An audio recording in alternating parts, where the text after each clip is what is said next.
다석 사상으로 다시 읽는 요한복음 잃어버린 예수 쉬운 9번째 시간입니다. 오늘은 제사장의 하속들이 예수를 잡아갔다. 제사장의 하속들이 예수를 잡아갔다 라는 제목으로 말씀드리겠습니다. 요한복음 18장입니다. 예수 전에도 예수 뒤에도 스스로 왕이라 칭하면서 반란을 일으킨 유대인들이 여럿 있었습니다.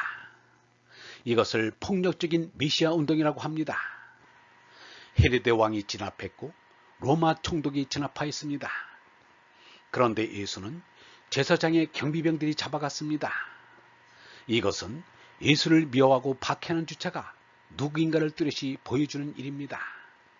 말하자면 유대교 지도자들이 예수를 죽인 주체인 것입니다. 빌라도도 아니고 가룟 유다도 아닌 것입니다. 여기서 유대계의 폐쇄성과 유대계의 포악성이 잘 드러납니다. 17세기 네덜란드에서 유대인들은 랍비를 맡아달라는 요구를 사양하였다는 이유로 철학자 스피노자에게 차마 입에 담을 수 없는 온갖 저주를 퍼부었습니다. 그것도 야훼 하나님의 이름으로 저주를 퍼부었습니다. 예수의 윤리 기준으로 말하면 음욕을 품는 자는 이미 간음하였고 미움을 품는 자는 이미 살인을 저지른 것입니다. 예수가 그처럼 폐쇄적이고 포악한 유대계의 신관을 인정할 리가 없습니다. 그러니 예수가 유대의 교도들에게 하느님을 모르는 사람들이라 말한 것입니다. 예수가 오면 지금의 근본주의적인 신앙을 지닌 다친 마음의 기독교도들을 보고 하느님을 아는 이들이라고 하지 않을 것입니다. 유대계의 이러한 배타적인 성격으로 말미암아 유대계에서 파생한 그리스도교, 이슬람교, 마르크스교까지 극단적인 배타성을 보입니다. 오늘날 예수가 온다면 나는 그들을 모른다고 말할 것입니다. 유대교는 예수를 배격하였으니 원래 그렇다고 치더라도 예수를 쫓는다는 그리스도교는 왜 이렇게 되었는가? 바울로 때문에 예수의 가르침을 저버리고 유대교로 회귀한 것입니다. 바울로 신학은 유대교의 변형이지 예수의 가르침과는 전혀 관계가 없습니다. 베르자이프는 기독교를 이렇게 말하였습니다. 예수는 세계의 종교의 절정이다. 그렇지만 그리스도교 자체는 이 절정에까지 이르지 못하고 있다. 그리스도교는 아직 미완성이다. 역사에 나타난 그리스도교는 그리스도교 본원에서 떨어져 있다고 말할 수 있을 것이다. 베르자이프의 말에 따르면 순수한 개인의 믿음일 때는 배타적이 아닌데 제도로서 종교화되면 배타적이 된다는 것입니다. 예수 때에는 종교의 틀을 쓰지 않았습니다. 제도나 조직이 없이 자유로웠습니다. 스승과 제자가 배우고 가르치는 사랑이 있을 뿐이었습니다. 그런데 그리스도교라는 종교로 다시 탄생하고부터 그 믿음이 배타적이 되고 독선적이 되었습니다. 예수와 유혹모가 종교를 만들려고 하지 않았던 이유가 여기에 있습니다. 엄격히 말하면 예수는 그리스도교와 거리가 멀다고 할 수 있습니다. 예수는 오늘날의 그리스도교와 같은 제도 종교를 만들려고 한 적도 없고 만들려고 한 적도 없습니다. 하느님을 사랑하고 서로가 사랑하는 형제의 사귐을 바랐을 뿐입니다. 그래서 간디 같은 이들은 예수는 더없이 사랑하면서도 그리스도교는 더없이 싫어하였습니다. 다시 본론으로 돌아가 예수는 제사장의 하속들에 의해 강제로 체포 구금되었으나 태연자약하였습니다. 오히려 하속들이 당황하여 어쩔 줄 몰라 하였습니다.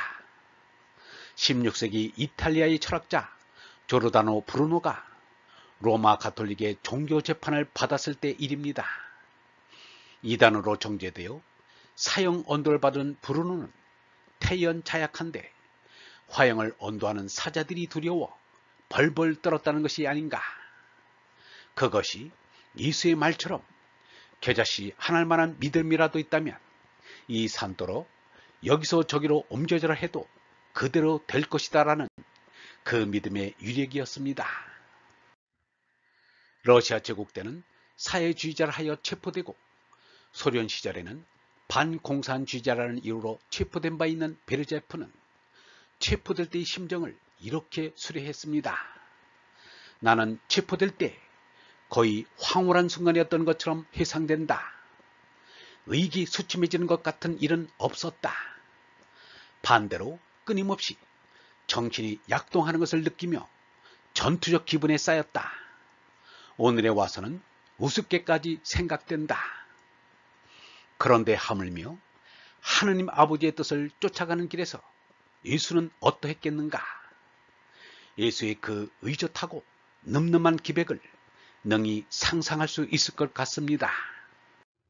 예수가 이러한 모습을 보인 곳은 예루살렘 동쪽 기드론 계곡 건너에 있는 겟세마네 동산이었습니다.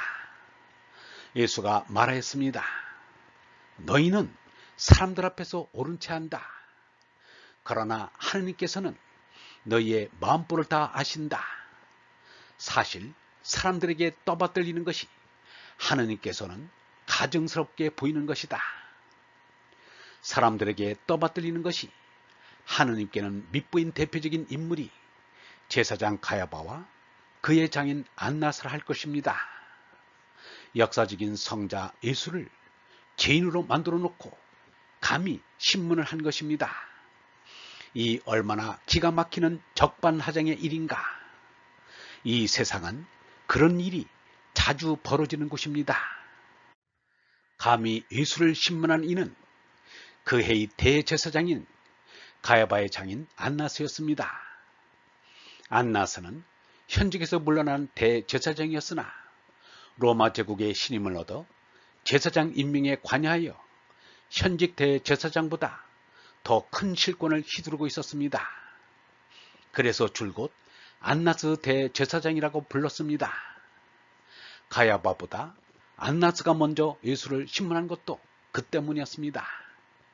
안나스의 아들과 사위들이 대제사장직을 이어받아 가야바의 집안을 일컬어 제사 가족이라 불렀습니다. 이 집안은 유대의 정치화된 종교의 특색인 교만하고 음험한 악의를 그대로 지니고 있었습니다. 예수를 죽인 것은 안나스가 대표하는 유대교 지도자 일당이었습니다. 안나스가 무서운 죄악의 역사를 만드는 쥐역을 맡은 것입니다. 예수를 끌고 가야바의 궁전에 들른 것은 형식적인 행위였습니다. 더없이 위대한 성자가 더없이 초라한 죄수의 모습으로 끌려다니는 모습을 생각하니 고개가 절로 숙여집니다.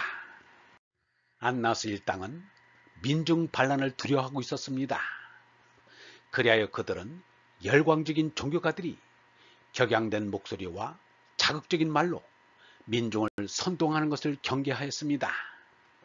만일 흥분한 민중이 폭동을 일으키면 로마 제국의 군대에 참혹하게 진압되리라는 것을 알고 있었습니다. 그래서 가야바가 예수를 죽여야겠다고 결심하고서 온 민족이 멸망하는 것보다 한 사람이 백성을 대신해서 죽는 편이 더 낫다는 것도 모릅니까?